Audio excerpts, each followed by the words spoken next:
So are we still a Christian country? How important is it that Christianity is sort of lifted up and offered to people as something valuable rather than derided and in demise? Yes, we are a Christian country, and that's because Christian values are British values. All the other way around doesn't matter. Like you said earlier, it's where we get our moral compass from. But whenever I say this, people always say, but British values are not exclusively Christian values, or that countries around the world share our values, and that is not true. We know that is not true. There are many countries where they don't support democracy, the rule of law, tolerance for people of different faiths and none. We've seen that this week in particular more than ever. So it's very important that we emphasise our Christian values, and that is where we come from. That's our tradition, as you rightly put. So if people are saying, Judeo-Christian values are now baked into our culture, yes, and, woven into the fabric of society, should we therefore not really be too concerned about fewer bums on pews? We should always be concerned about fewer bums on pews, but this is the difference between the organised religion and Christianity. So the Church of England itself has many issues. I've been challenging them recently on their adopting critical race theory, for example, this idea that white people can commit a sin that other people can't commit. That isn't Christian. That's the organisation taking a wrong route, not the faith. But bums on pews will always be an issue, and I think this lockdown showed us that there is a gap and there's a need. People have this spiritual void and they want it to be filled, and the Church of England should have stepped in, and they didn't, and that's my biggest disappointment. I'm glad you brought up this idea that the Church of England is almost self-flagellating for its colonial past and embracing all aspects of wokery. Yes. There are people out there who say, well, look, the problem is Christianity has left a vacuum, and into this vacuum have stepped civil rights activists, all with their own rights that they want to push and defend and prioritise, which sometimes are at odds with the teachings of the Bible. But if the Church is going to thrive and survive in the modern age, then actually surely it needs to wrap itself around where we are today as a society, rather than preach from on high and redirect us back to where it used to be. Goodness no, it's the opposite of that. It's moral absolution. The Church should stay static. It shouldn't chase the moral values of today because they're ever shifting. We think it's ever progressive, but it's not always the case, is it? And what people truly want when they look around and see actually this is becoming a morally decrepit society, we see degeneracy everywhere, they're looking for an alternative, and that's what Christianity should be. It should be shining as a light, an example of something better, something good. But alas, for a lot of people it isn't. Why? I mean, I agree with you that from what I understand and people I've spoken to, there has been a bit of an upsurge in online congregations, certainly during the first lockdown, where people were frightened and lost and wanted to find, protection and salvation in something new. Yeah. But is that really translating, across society? Are there little pockets that are growing while others are in decline? What does the landscape look like over the next sort of decade or so for Christianity? There are. We've got to remember Christianity is growing on a global scale. It's just in the UK it seems to be on the demise. So we have to ask questions why. I think it's an obsession with chasing societal standards of today. Removing monuments and statues from churches is an example, a very good example of the church being too woke for its own good. We have to remember that people who sit in those pews tend to be small c conservative, regular, normal British folk. It's the people who are preaching at them who are the Guardian readers, sneering at the Brexiteers, sneering at people who think there are only two genders, sneering at people who don't believe in gay marriage within the church and these things.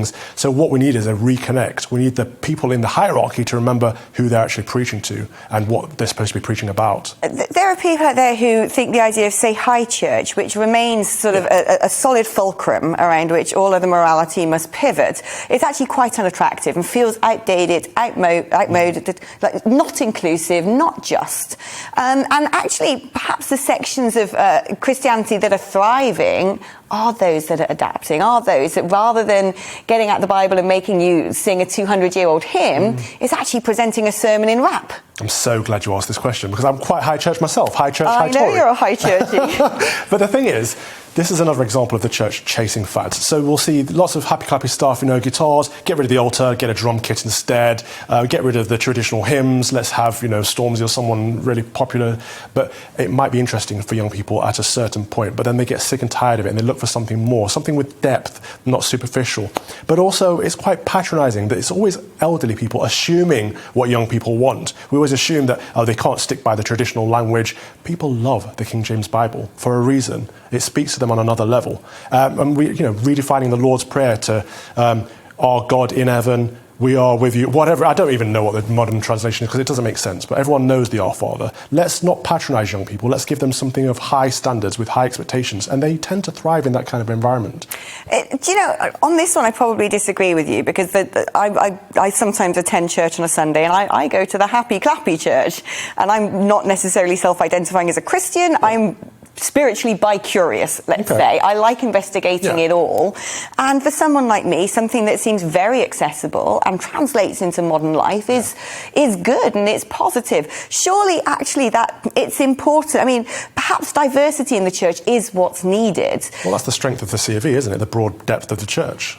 Yeah, but so with this discussion about that, if Christianity is fragmented into different types of church and different belief systems, is it at risk of contradiction? Is it at risk of trying too hard to promote diversity, to expand its congregation, and it's sort of imploding on itself because it's lost a sort of centrifugal theology? Yeah, absolutely. The secularist you were just talking to spoke about inclusivity, and everyone always uses that word inclusivity. We have to be more inclusive, and this is a problem we have in this country in general, not just in the church, but we don't have to be more inclusive in that way, because what they mean in that way is that we have to dilute our values and take on board other values, and then we lose the core essence of what we're about.